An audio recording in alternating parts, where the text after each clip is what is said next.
Ljudi misle da vam je srodna duša savršena, a to je ono što svi žele, ali prava srodna duša je ogledalo, osoba koja vam pokazuje sve što vas sputava, osoba koja vas skreće na vašu pažnju kako biste mogli promijeniti svoj život. Psihologija kaže da se najbolje stvari u životu obično pronađu kada ih ne tražite. Hipopituitarizam je rijetka bolest koja ne dozvoljava osobi da osjeti ljubav. Dokazano je da je osmijeh privlačniji na ženskom licu od šminke. Nedostatak sna otežava kontrolu emocija, zbog čega je veća vjerovatnoća da će ljudi noću nekontrolisano plakati ili se smijati. Empatija je sposobnost prepoznavanja emocija drugih ljudi. Psihopate to uglavnom iskorištavaju. Vaše emocije kontrolišu intenzitet boli koju zaista doživljavate. Psihologija kaže da je sposobnost da odmah odgovorite sarkazmom u roku od nekoliko sekundi od glupog pitanja znak zdravog mozga. Fobije mogu biti sjećanja koje se prenose kroz generacije u DNK, pokazalo je novo istraživanje. Psihologija kaže da ljudi obično odlaze jer je to lakše nego riješiti stvari.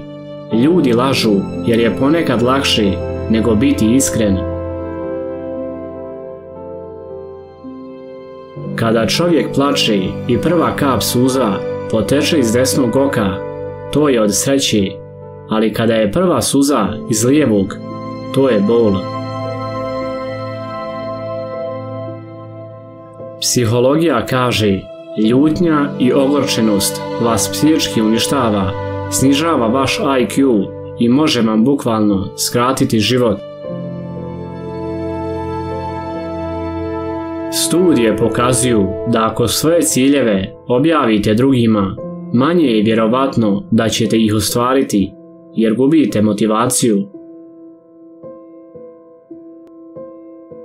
Psihologija kaže da je osoba o kojoj razmišljate dok ne možete da spavate obično odgovorna za vašu sreću, bol ili oboje. Studija je zaključila da trošenje novca na druge donosi više sreće nego trošenje novca na sebe. Psihologija kaže da ljubljenje izaziva hemijsku reakciju u mozgu koja smanjuje rizik od depresije kod žene. Psihologija kaže, čini se da ignorišemo one koji nas obožavaju i obraćamo više pažnje na one koji nas ignorišu. Vaša omiljena pjesma je vjerovatno vaša omiljena jer je povezujete sa emotivnim događajem u vašem životu. Psihologija kaže, najtužnija stvar kod izdaje je to što ona nikada ne dolazi od vaših neprijatelja, ona dolazi od onih kojima najviše vjerujete. Psihologija kaže da je veća vjerovatnoća da će parovi koji provode barem 10 minuta dnevno smijući se zajedno imati čvršću vezu. Psihologija kaže, ako niste srećni samac, nećete biti srećni ni uzeti. Sreća dolazi iznutra, a ne od ljudi. Psihologija kaže, vaš um može osjetiti da neko bulji u vas čak i dok spavate, što objašnjava zašto se nasumično budite tokom noći. Ne možete obavljati više zadataka jer se vaš mozak može fokusirati samo na jednu funkciju višeg nivoa u isto vrijeme. Psihologija kaže, ako imate nekoga u svom životu koji je uvredljiv ili vam zadaje bol, ne pokušavajte ga reformirati, samo ga blokirajte iz svog života. 60% ljudi strahuje da im je do neke osobe stalo mnogo više nego što je toj osobi stalo do njih. Psihologija kaže, muškarci imaju tendenciju da zaboravi, ali nikada ne opraštaju. Žene opraštaju, ali nikada ne zaboravljaju. 98% vremena kada neko kaže da mora da vam postavi pitanje, pomislite na sve loše stvari koje ste nedavno uradili.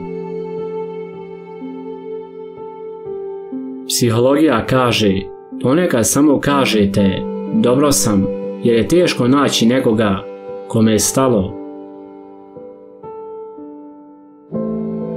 Biti sarkastičan na redovnoj osnovi može vam dodati do 3 godine života. Sarkazam je izuzetno zdrav za um. Psihologija kaže, provođenje velike količine vremena sa nekim može bukvalno uzrokovati da pokupite njihove navike.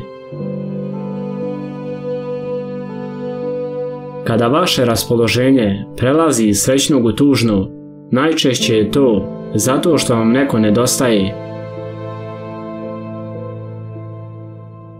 Psihologija kaže, kada vas ignoriše neko čija vam pažnja znači najviše, reakcija u mozgu je slična fizičkoj boli. Ponekad je tišina najsnažniji vrisak i pokazatelj da nešto nije u redu. Psihologija kaže, ako vaš pas izađe, nemojte ga juriti. Umjesto toga, lezite na zemlju i pretvarajte se da ste povrijeđeni. Vratit će se da vidi da li ste dobro. Istraživači kažu da možete pretvarati svoj um da pomislite da ste sretni i nasmijani ako stavite olovku među zube. Ovo je terapija osmijehom. Psihologija kaže da žene sa višim IQ-om teže pronalaze partnera. Inteligentne žene bi radije ostale same nego bile sa pogrešnom osobom. Kada je neko stalno u vašem umu bez ikakve komunikacije, to znači da i on misli. Studija je pokazala da je veća vjerovatnoća da će neuki ljudi vjerovati da su briljantni, dok inteligentni ljudi podcjenjuju svoje sposobnosti. Psihologija kaže da smijeh povećava i fizičku i emocionalnu toleranciju na bol. Sve u svemu, bukvalnije smijanje vas čini jačom osobom.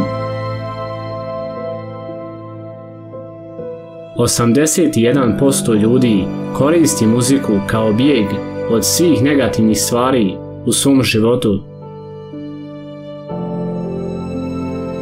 Psihologija kaže da se sreća nalazi kada prestanete da se poredite sa drugim ljudima. Biti fin prema nekome ko vam se ne sviđa ne znači da ste lažni. To znači da ste dovoljno zreli da tolerišete tu osobu. Psihologija kaže da život postaje značajniji kada shvatite jednostavnu činjenicu da nikada nećete dobiti isti trenutak 2 puta.